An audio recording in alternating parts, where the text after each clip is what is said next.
Bien, ahora vamos a dar inicio a la última parte del módulo de técnica legislativa. Nos ocuparemos de la técnica legislativa en América Latina. Aquí preguntaremos si existe o no existe, cuál es el modelo, es difuso, es concentrado, es mixto. Veremos en definitiva a cuál corriente nos adscribimos y cuál es el aporte de Bolivia en este ámbito. Modelo latinoamericano. ¿Existe una técnica legislativa en América Latina?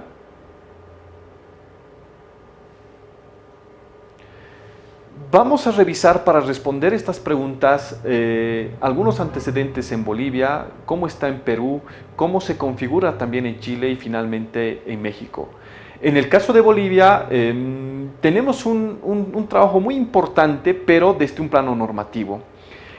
Bolivia va a ser el primer país en América Latina de tener un código civil. Un código civil, el Código Santa Cruz, que nos va a permitir entender de que el modelo francés con el Código Napoleón de 1804 va a tener una influencia muy notable en América Latina, empezando con Bolivia.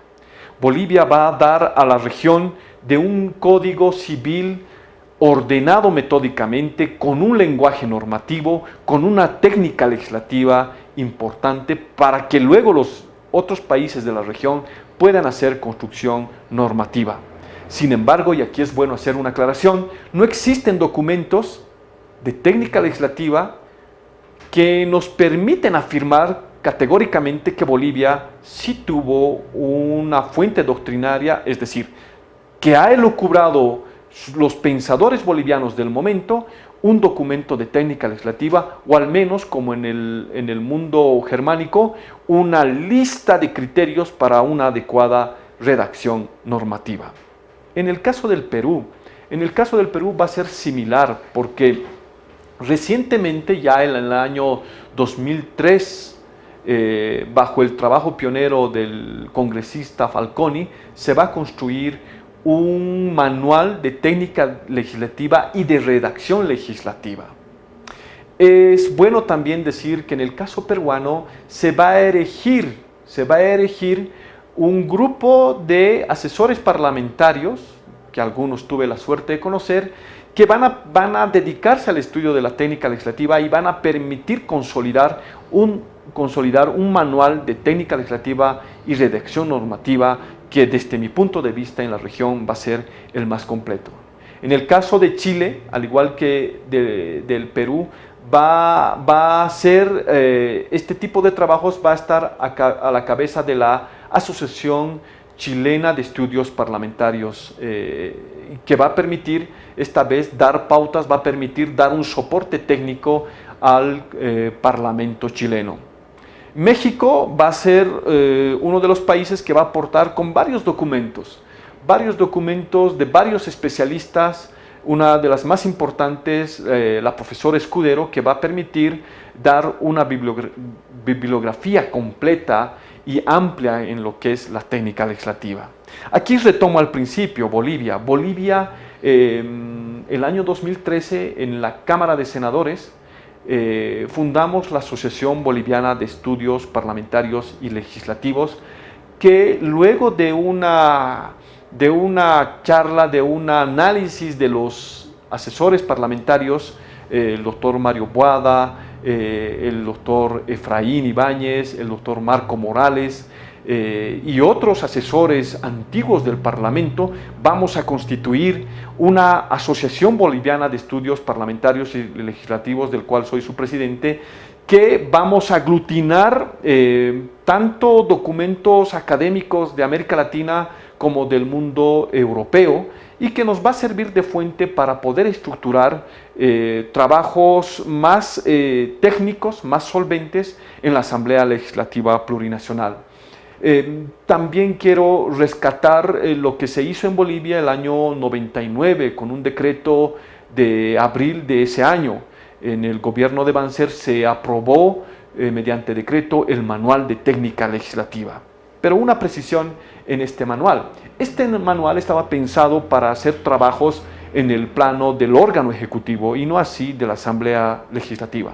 Sin embargo, y por la universalidad de los criterios que da este manual, esta herramienta, este manual de técnica legislativa va a permitir también y muchas veces va a servir de auxilio de los asesores parlamentarios, tanto en la Cámara de Diputados como en la Cámara de Senadores, así también en el plano de las asambleas departamentales. Finalmente, en el caso de Bolivia, a partir de la cooperación, ya hace algunos años atrás, las asambleas legislativas departamentales van a construir sus manuales de técnica legislativa que les va a permitir, en definitiva, una legislación más adecuada. Un detalle con estos manuales que he tenido la suerte de revisar. Son muy precisos, es decir, conlleva directrices y principios muy básicos y pocos, ¿no? Lo que supone que también debamos profundizar en esta suerte de dotar a nuestras asambleas legislativas departamentales y también a la Asamblea Legislativa Nacional de documentos más especializados y con mayores herramientas metodológicas que nos permitan en definitiva en Bolivia tener una adecuada legislación y bajar esa inflación legislativa que hasta ahora nos está generando algunos problemas. Aquí quería rescatar un legado de un eminente parlamentario boliviano, un excelente orador, un excelente ministro de Relaciones Exteriores y un excelente presidente. Me refiero al doctor Mariano Baptista Caserta.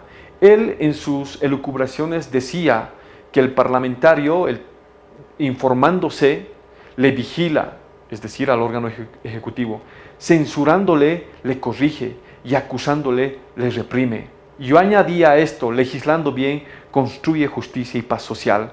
Estos criterios que da el gran orador, el mago de la oratoria del continente americano en el siglo XIX, nos va a permitir sintetizar la doctrina del derecho parlamentario, de la lógica del parlamento, en un trabajo en función de la sociedad boliviana, o mejor dicho, de la sociedad en su conjunto.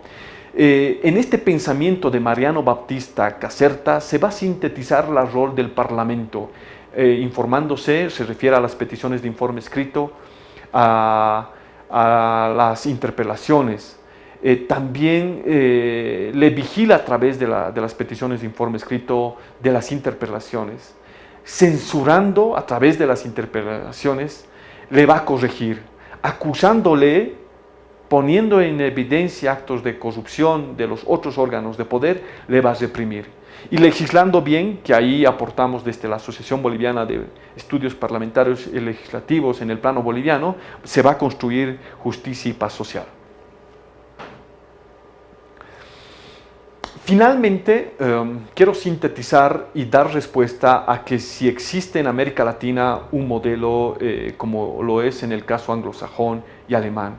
Ya hemos visto en el modelo anglosajón, para hacer una peroración final, es de tipo concentrado, ¿no? Que va a ser la construcción normativa a partir de oficinas especializadas o de élite, de alta tecnicidad en la elaboración normativa. En el modelo alemán, que va a ser difuso, va a cobrar una notable importancia el checklist, ¿no? Recomendaciones del Ministerio de Justicia, comisión de expertos, grupos sociales, grupos de especialistas, examen previo para que pase al Ministerio, corrección lingüística y finalmente el acuerdo de los ministerios o desacuerdo de los ministerios para finalmente pasar a la Asamblea Alemana.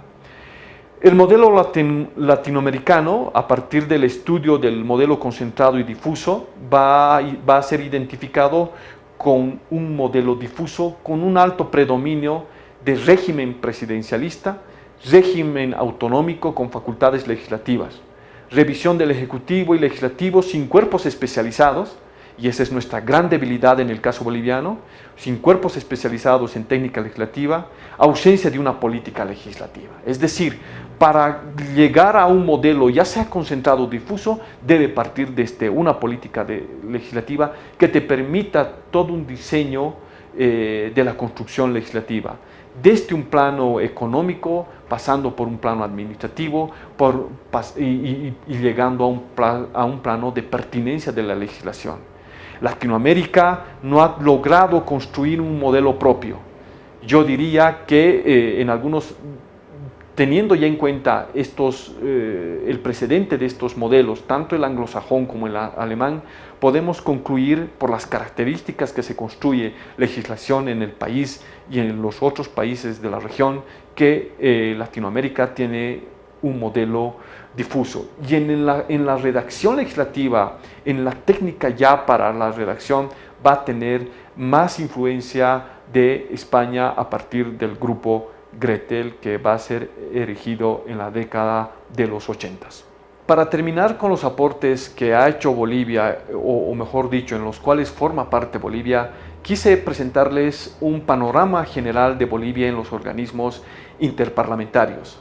Bolivia, desde 1826, ha buscado tener influencia y gravitación en los distintos foros de la región y del mundo. Es así que en 1889 logra ser parte del Parlamento Mundial, un parlamento que aglutina a más de 100 países y que va a ser el más antiguo, el foro que aglutina parlamentarios.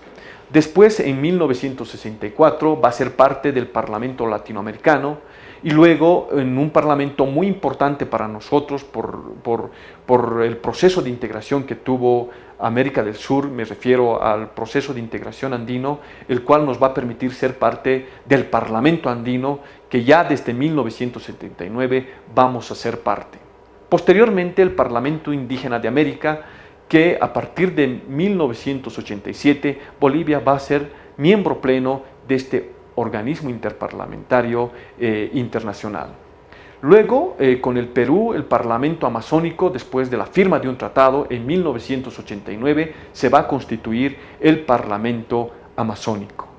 Seguidamente, el Parlasur, que va a ser resultado de un proceso de integración muy importante para el Cono Sur. Me refiero al UNASUR. Finalmente, en el marco del proceso de integración del Mercosur, Bolivia va a ser parte del Parlasur, que va a tener sede en la ciudad de Cochabamba.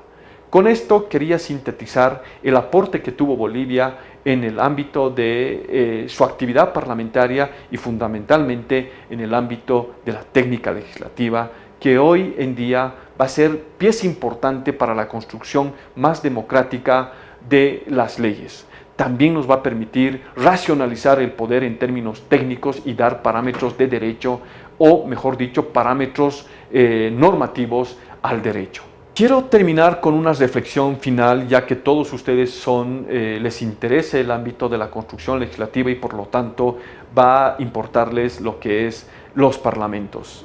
Quiero cerrar con la reflexión del gran presidente que tuvo Bolivia, Mariano Baptista Caserta, y está referido a lo que implica el trabajo en el Parlamento. Él decía en sus intervenciones parlamentarias que el trabajo parlamentario es de lucha constante, de insomnios y fatigas sin treguas.